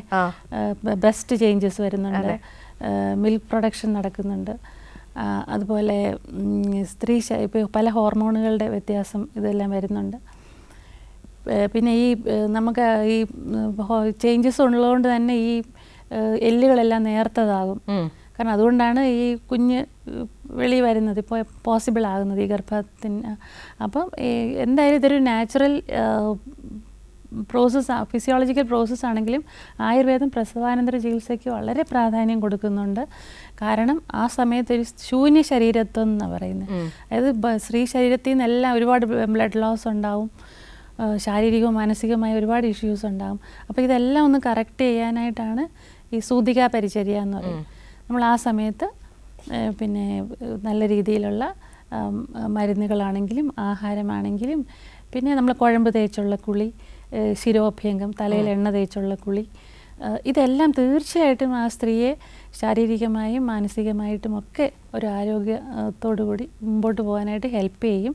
എനിക്ക് തോന്നാറ് ഇപ്പം നമുക്കറിയാം ഒരുപാട് ഇപ്പം പോസ്റ്റ് പാർട്ടം ഡിപ്രഷൻ, അതാണ് പറഞ്ഞത്, പ്രസവാനന്തരമായിട്ടുള്ള പ്രശ്നങ്ങൾ ഇപ്പോൾ ഒരുപാട് കണ്ടുവരുന്നുണ്ട്. അത് എനിക്ക് തോന്നുന്നു ഇത്രയും ദിവസം ഈ സൂതികാ പരിചര്യ ചെയ്യുമ്പോൾ അത് പരിധി വരെ അത് നമുക്ക് ഒഴിവാക്കാൻ സാധിക്കുമെന്നാണ് തോന്നുന്നത്. ഓക്കെ, നമ്മൾ കുറച്ചുകൂടെ ബെറ്റർ ആയിട്ട് നമ്മുടെ ശരീരത്തിനെയും മനസ്സിനെയും ടേക്ക് കെയർ ചെയ്യുന്ന ഒരു പ്രോസസ്സ് കൂടെയാണ് അല്ലേ ഡോക്ടർ. ഡോക്ടർ, അടുത്തൊരു മെസ്സേജിൽ ഒരു ചോദ്യം വന്നിട്ടുണ്ട്, ഞാൻ അതിലേക്ക് പോവാം. എൻ്റെ പേര് ഉഷ, കൊല്ലത്ത് നിന്നാണ് മെസ്സേജ് അയക്കുന്നത്. ആർത്തവ സമയത്ത് എനിക്ക് ഭയങ്കര ക്ഷീണമാണ്, എപ്പോഴും കിടക്കണമെന്ന് തോന്നുന്നു. 45 വയസ്സാണ്, എന്തുകൊണ്ടാണെന്നാണ് ഡോക്ടർ ചോദിക്കുന്നത്. ആർത്തവ സമയത്തുള്ള ക്ഷീണം ആർത്തവ സമയത്ത് മാത്രമേ ഉള്ളൂ എന്നുള്ളതാണ്. ചിലപ്പോൾ ഒരുപാട് രക്തവാർച്ചയുണ്ടെങ്കിൽ ക്ഷീണം വരാം. പിന്നെ തൈറോയ്ഡ് ഇഷ്യൂസൊക്കെ ഉണ്ടെങ്കിൽ വരാം.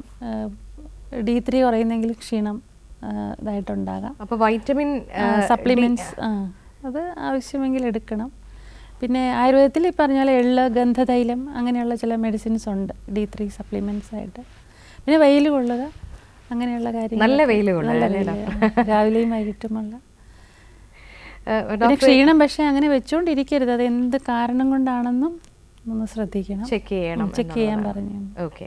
ഇപ്പം ഡോക്ടർ പറയുന്നത് ക്ഷീണം ഉണ്ടെങ്കിൽ അത് വെച്ചുകൊണ്ടിരിക്കാതെ എത്രയും പെട്ടെന്ന് pressure, blood pressure, blood glucose ലെവലൊക്കെ നോക്കണം, എല്ലാം ചെക്ക് ചെയ്യണം. തൈറോയിഡ് ചെക്ക് ചെയ്യണം, ബ്ലഡ് ഗ്ലൂക്കോസ്, ബ്ലഡ് പ്രഷർ നോക്കണം, HB നോക്കണം, HB, വൈറ്റമിൻ D, പ്രധാനമായിട്ട് എനിക്ക് തോന്നുന്നു ഇത്രയാണ് അല്ലേ ഡോക്ടർ. ഓക്കെ ഡോക്ടർ, അടുത്ത എനിക്ക് ചോദിക്കാനുള്ളത്, ഇപ്പം ഒരു സ്ത്രീയുടെ ജീവിത കാലഘട്ടത്തിൽ ഇപ്പം നമ്മൾ സംസാരിച്ച് തുടങ്ങിയപ്പോൾ ആർത്തവത്തിലേക്ക് കടക്കുന്ന ഒരു കൗമാര സ്റ്റേജ്, അത് കഴിഞ്ഞ് പിന്നെ നമ്മൾ ഒരു കൺസീവ് ചെയ്യുന്ന ഒരു സ്റ്റേജ്, കുഞ്ഞായി കഴിഞ്ഞിട്ടുള്ള ഒരു സ്റ്റേജ്, അത് കഴിഞ്ഞ് പിന്നെ വരുന്നത് പ്രധാനമായിട്ടൊരു മെനോപോസ് എന്ന് പറയുന്ന ഒരു കാലഘട്ടമാണ്. അപ്പം മെനോപോസിലേക്ക് എത്തിയില്ല, പക്ഷെ നമ്മൾ അടുത്തുകൊണ്ടിരിക്കുന്നു എന്ന് പറയുന്ന ഒരു കാലഘട്ടം എനിക്ക് തോന്നുന്നു കുറേ കൂടെ സംഘർഷം നിറഞ്ഞൊരു സമയമാണ്. ആ സമയത്ത് സ്ത്രീ ശരീരത്തിൽ ഉണ്ടാകുന്ന മാറ്റങ്ങൾ അത് ഏതൊക്കെ തരത്തിലാണ് സ്ത്രീയുടെ ശരീരത്തെയും അല്ലെങ്കിൽ ഗർഭപാത്രത്തെയും അപ്പം മാനസികാവസ്ഥയും എങ്ങനെയൊക്കെയാണ് ബാധിക്കുന്നതെന്നൊന്ന് പറയാമോ ഡോക്ടർ? അത് ഈ ആർത്തവാരംഭം പോലെ ആർത്തവം പെർമനൻ്റ് ആയിട്ട് നിലച്ചു പോകുന്നതാണ് ആർത്തവവിരാമം എന്ന് പറയുന്നത്. സാധാരണഗതിയിൽ ഒരു 50 വയസ്സാണ് ആവറേജ് പറയുന്നത്. എന്നാലും 45 വയസ്സിനും 55 വയസ്സിനും ഇടയിലാണ് ആർത്തവവിരാമം സംഭവിക്കുന്നത്. ഡോക്ടർ, നമ്മുടെ ബോഡി അതിന് ഇങ്ങനെ ചേഞ്ചസ് വന്നു തുടങ്ങുന്നത് ഏകദേശം എത്ര വയസ്സ്? ഒരു 45 വയസ്സ് തൊട്ടൊക്കെ. പിന്നെ പലരിലും വ്യത്യാസം, എല്ലാവരിലും നമുക്ക് ഒരുപോലെയാണെന്ന് പറയാൻ പറ്റത്തില്ല. അതിന് ഒരുപാട് ഘടകങ്ങളുണ്ട്. ചിലപ്പം പാരമ്പര്യമായിട്ട് അതൊക്കെ പല ഘടകങ്ങളും ഉണ്ട് അതിൽ. അപ്പോൾ നമ്മുടെ ശരീരത്തിൽ ഇപ്പം അതുവരെ ആക്റ്റീവായിട്ടിരുന്ന ഇപ്പം ഹോർമോൺസൊക്കെ ചില നിലച്ചുകൊണ്ടിരിക്കും. ഇപ്പോൾ ഓവറീസ് ഷ്രിങ്ക് ചെയ്യും, പിന്നെ ചിലപ്പം യൂട്രസ് ഷ്രിങ്ക് ചെയ്യും, അതുപോലെ വെജൈനൽ ഡ്രൈനെസ് വരാം. അങ്ങനെയുള്ള ശാരീരികമായിട്ടുള്ള ഇഷ്യൂസ് പേഷ്യൻറ്റിനെ സംബന്ധിച്ച് ഭയങ്കരമായിട്ട് തിളച്ച് ചൂട് പോലെ വരിക, ശരീരത്തിന് പെട്ടെന്ന് വിയർക്കുക, അതുപോലെ അങ്ങനെയുള്ള ശാരീരിക പ്രശ്നങ്ങളുണ്ടാകും. അതുപോലെ തന്നെ മാനസിക പ്രശ്നങ്ങൾ, പെട്ടെന്ന് ദേഷ്യം വരിക, സങ്കടം വരിക, കാരണമില്ലാതെ സങ്കടം വരിക, അങ്ങനെയൊക്കെയുള്ള പ്രശ്നങ്ങളുണ്ട്. അങ്ങനെയുള്ള ഇതൊക്കെയാണ് ആർത്തവ വിരാമത്തിലൂടെ കടന്നു പോകുന്നത്. പിന്നെ ഇപ്പോൾ എനിക്കിവിടെ പറയേണ്ട ഒരു കാര്യം, ഈ ആർത്തവ വിരാമം എന്ന് പറയുന്നത് നമ്മൾ ഒരു വർഷം, ഈ ഒരു ഏജ് ഗ്രൂപ്പിൽ ഒരു വർഷമായിട്ടും പീരീഡ്സ് ആയിട്ടില്ല എങ്കിൽ അത് ആർത്തവ വിരാമമായിട്ട് കണക്കാക്കാം. പ്രത്യേകിച്ച് ശരീരത്തിന് ചൂട് കൂടുക, രാത്രിയിൽ വിയർപ്പുണ്ടാവുക, വല്ലാതൊരു വിയർപ്പൊക്കെ വരിക, അങ്ങനെയൊക്കെ ആണെങ്കിൽ നമുക്കിതൊരു ആർത്തവ വിരാമമാണെന്ന് കണക്കാക്കാം. ഈ ആർത്തവ വിരാമത്തിന് ശേഷം കൂടുതലായിട്ട് വജൈനൽ ഡിസ്ചാർജ് വരികയോ അല്ലെങ്കിൽ ബ്ലീഡിങ് ഉണ്ടാകുമോ, ഒരു സ്പോട്ടിങ് ആയാലും മതി, അത് വെച്ചുകൊണ്ടിരിക്കരുത്, തീർച്ചയായിട്ടും ശ്രദ്ധിക്കണം. അത് ചിലപ്പം ഗൗരവമുള്ള രോഗമാകാം, അത് ശ്രദ്ധിക്കണം. ഇത് ആർത്തവ വിരാമത്തിന് ശേഷം ഉണ്ടാകുന്ന ബ്ലീഡിങ്, കണ്ടമാനമുള്ള വജൈനൽ ഡിസ്ചാർജും ശ്രദ്ധിക്കണം. വജൈനൽ ഡിസ്ചാർജും അതുപോലെ തന്നെ ബ്ലീഡിങ്ങും രണ്ടും ഈക്വലി സ്പോട്ടിങ് ആണെങ്കിൽ പോലും ശ്രദ്ധിക്കണം എന്നുള്ളതാണ്. ഡോക്ടർ, ഈ നമ്മുടെ ഇന്ന് വളരെ കോമൺ ആയിട്ട് കാണുന്ന ഒരു പ്രശ്നമാണ് ഫൈബ്രോയിഡ്. അപ്പം ഈ ഫൈബ്രോയിഡിനെ കുറിച്ച് ചോദിക്കാതെ എനിക്ക് അവസാനിപ്പിക്കാൻ സാധിക്കില്ല നമ്മുടെ ഇന്നത്തെ ഒരു ചർച്ച. കാരണം ഈ പലപ്പോഴും ഇങ്ങനെ പല സ്ത്രീകളും ഒരു സർജറി എങ്ങനെ ഒഴിവാക്കാമെന്നുള്ളത് ആലോചിക്കുമ്പോൾ എനിക്കൊന്നു തീർച്ചയായിട്ടും ആയുർവേദത്തിനകത്ത് ഒരു ഓപ്ഷൻ ഉണ്ടോ ഫൈബ്രോയിഡിനെന്ന് പലരും ഇങ്ങനെ ചോദിക്കുന്നത് നമ്മുടെ ശ്രദ്ധയിൽപ്പെട്ടിട്ടുണ്ട്. അപ്പോൾ എന്താണ് ഈ ഫൈബ്രോയിഡ്? ആയുർവേദം എങ്ങനെയാണ് ഈ ഫൈബ്രോയിഡിനെ കാണുന്നത്? അതിൻ്റെ ചികിത്സ എങ്ങനെയാണ്? അത് പിന്നെ ആയുർവേദത്തിൻ്റെ കോൺസെപ്റ്റ് അനുസരിച്ച് ഒരുപാട് മാംസമാഹാരം ഉപയോഗിക്കുക, അല്ലെങ്കിൽ പിന്നെ ഈ മാംസവൃദ്ധിയായിട്ടാണ് പറയുന്നത്, ഗ്രന്ഥിയായിട്ട്, ഗർഭാശയ ഗ്രന്ഥിയായിട്ടാണ് ആയുർവേദത്തിൽ പറയുന്നത്. അപ്പോൾ ഇതൊരു ഒരു 30 വയസ്സുള്ളൊരു പെൺകുട്ടിക്ക് പിന്നെ ഈ ഫൈബ്രോയിഡ് വരികയാണ്, ഫൈബ്രോയിഡനുബന്ധിച്ച് ബ്ലീഡിങ്ങും കാര്യങ്ങളും എല്ലാം വരികയാണെങ്കിൽ, അതുപോലെ ആ കുട്ടി ഒരു പ്രഗ്നൻസിക്ക് വെയിറ്റ് ചെയ്യുകയാണെങ്കിൽ തീർച്ചയായിട്ടും അത് റിമൂവ് ചെയ്യുന്നതാണ് നല്ലത്. ഫൈബ്രോയിഡ് മാത്രമായിട്ട് എടുത്തു കളയുന്നത് നല്ലത്. കാരണം ആ സമയത്ത് ഈ ഹോർമോൺസ് എല്ലാം ആക്റ്റീവായിട്ട് നിൽക്കുന്നത് കൊണ്ട് ആയുർവേദിക് മെഡിസിൻസിന് അത്ര കണ്ട് ഒരു റിസൾട്ട് അവിടെ കൊടുക്കാൻ സാധിക്കില്ല. അപ്പോൾ പക്ഷേ ഇപ്പോൾ വേറൊരു പ്രശ്നം എന്ന് വെച്ചാൽ ഫൈബ്രോയിഡ് റിമൂവ് ചെയ്ത് കഴിഞ്ഞാൽ വീണ്ടും വരാനുള്ള സാധ്യത ഒരുപാടുണ്ട്, കൂടുതലുണ്ട്. പിന്നെ പലപ്പോഴും ഇപ്പോൾ ഫാമിലി കംപ്ലീറ്റ് ചെയ്തിട്ടുണ്ട് എങ്കിൽ അതുപോലെ ബ്ലീഡിങ് കൂടുതലായിട്ടൊക്കെ ആയിരിക്കും പലപ്പോഴും യൂട്രസ് റിമൂവ് ചെയ്യണമെന്ന് പറയുക. അപ്പോഴാണ് പലപ്പോഴും ഇവർ ഓടി വരിക. അപ്പോൾ അതിന് തീർച്ചയായിട്ടും ഫലപ്രദമായിട്ട് പിന്നെ ഇത് രക്തം ഉണ്ടാവാനും യൂട്രസ് ചുരുങ്ങാനും ഒക്കെയുള്ള മരുന്നുകൾ ആയുർവേദത്തിലുണ്ട്, പഥ്യങ്ങളുണ്ടെന്നുള്ളതേ ഉള്ളൂ. അതൊക്കെ നമ്മൾ കൃത്യമായിട്ട് മോണിറ്റർ ചെയ്തുകൊണ്ട് നമ്മൾ മെഡിസിൻസ് കൊടുത്തു കഴിഞ്ഞാൽ ഈ ബ്ലീഡിംഗ് ഒക്കെ കുറഞ്ഞു കഴിഞ്ഞാൽ തന്നെ, പലപ്പോഴും ഈ ബ്ലീഡിങ് ഹെവി ആയിട്ട് വരുന്നതുകൊണ്ടാണ് മോഡേൺ മെഡിസിൻ സർജറി പറയുന്നത്. അപ്പോൾ ബ്ലീഡിംഗ് ഒക്കെ കുറച്ച് പിന്നെ ആ ഒരു 45 ഏജ് ഗ്രൂപ്പിലൊക്കെ ആണെങ്കിൽ ആ ഹോർമോൺസൊക്കെ കുറഞ്ഞു വരുന്നതിനനുസരിച്ച് ഷ്രിങ്ക് ചെയ്ത് പൊയ്ക്കോളും.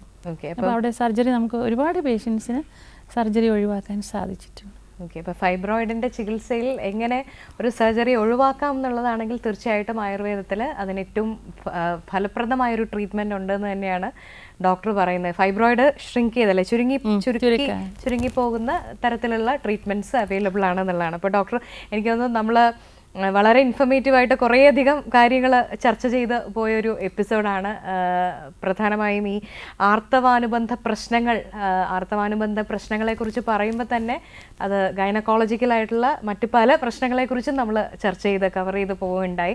വളരെ ഇൻഫർമേറ്റീവായിട്ടുള്ള ഒരു മണിക്കൂർ ഒരുപാട് വിഷയങ്ങളെക്കുറിച്ച് പറഞ്ഞു തന്നതിന്, ആരോഗ്യ പ്രശ്നങ്ങളെക്കുറിച്ച്, അതിൻ്റെ ട്രീറ്റ്മെൻറ്റ് രീതി, ആയുർവേദം എങ്ങനെയാണ് അതിനെ കാണുന്നതിനെ കുറിച്ചൊക്കെ വളരെ ഡീറ്റെയിൽഡായിട്ട് പറഞ്ഞു തന്നതിന് ഡോക്ടറിന് ഹൃദയം നിറഞ്ഞ നന്ദി. ഒപ്പം പ്രിയപ്പെട്ട പ്രേക്ഷകർക്കും കോളേഴ്സിനും നമുക്ക് വാട്സാപ്പിൽ മെസ്സേജ് അയച്ച പ്രിയപ്പെട്ടവർക്കും നന്ദി. കേരള കണക്ട് പൂർണ്ണമാക്കുന്നു. Thank U.